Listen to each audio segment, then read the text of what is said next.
নমস্কাৰ সকলোকে আকৌ এটি নতুন ভিডিঅ' লৈ আপোনালোকৰ ওচৰলৈ আহিছোঁ। যোৱাকালি আমি ওলাইছিলোঁ তেজপুৰলৈ বুলি, কিন্তু তাৰ আগতে আমাৰ ইয়াতে ক্ৰিয়েটিভ আৰ্টছে মনচুন ফেষ্টাৰ আয়োজন কৰিছিলে। তাতে মোৰ ল'ৰাই ডান্সৰ কম্পিটিশ্যন কৰিলে। সেয়া কম্পিটিশ্যন কৰি উঠি আমিখিনি আকৌ তেজপুৰলৈ বুলি ৰাওনা হ'লোঁ।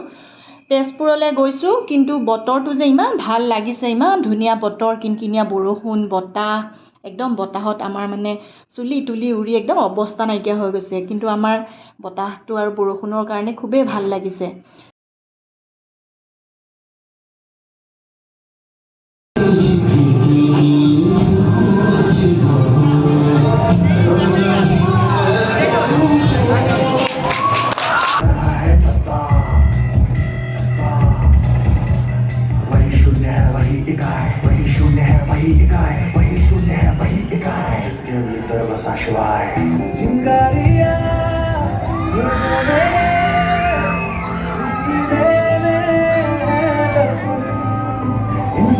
ল'ৰাৰ কম্পিটিশ্যন দিনৰ পৰা গৈ গৈ ৰাতি পালেগৈ।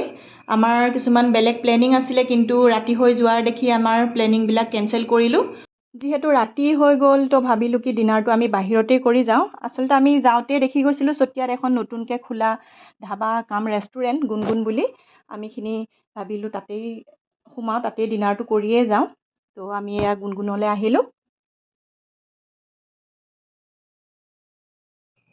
গুণগুণৰ ইণ্টেৰিয়ৰটো খুবেই ধুনীয়া আছিলে, আৰু তেওঁলোকৰ ষ্টাফখিনি আৰু লগতে খানা সকলোখিনিয়ে আমাৰ খুবেই ভাল লাগিলে। আপোনালোকো আহিব পাৰে, খুবেই ধুনীয়া ষ্টাফখিনিৰো ব্যৱহাৰ, আৰু খানাও খুবেই টেষ্টি, ভাল লাগিলে। বিশ্বনাথ চাৰিআলিত যিটো মনচুন ফেষ্টাৰ আয়োজন কৰিছিলে, তাতে পৰহি ড্ৰয়িঙৰো কম্পিটিশ্যন হৈছিল। তাতে মোৰ ছোৱালীয়ে পাৰ্টিচিপেট কৰিছিলে আৰু তাই প্ৰাইজ পাইছে।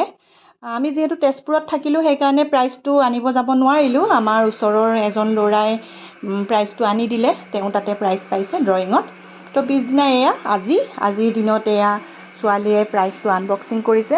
আৰু দেখিছেনে, আনবক্সিং কৰাৰ লগে লগে ইমান এটা ধুনীয়া পিলো, ইমান ভাল লাগিছে, দেখিয়ে মৰম লাগি গৈছে।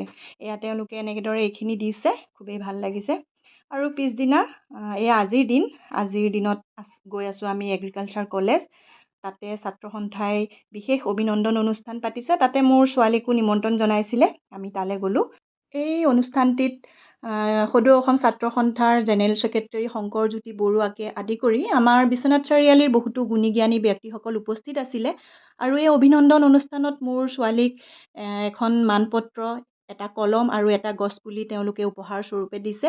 অনুষ্ঠানটিত গৈ আজি খুবেই ভাল লাগিলে।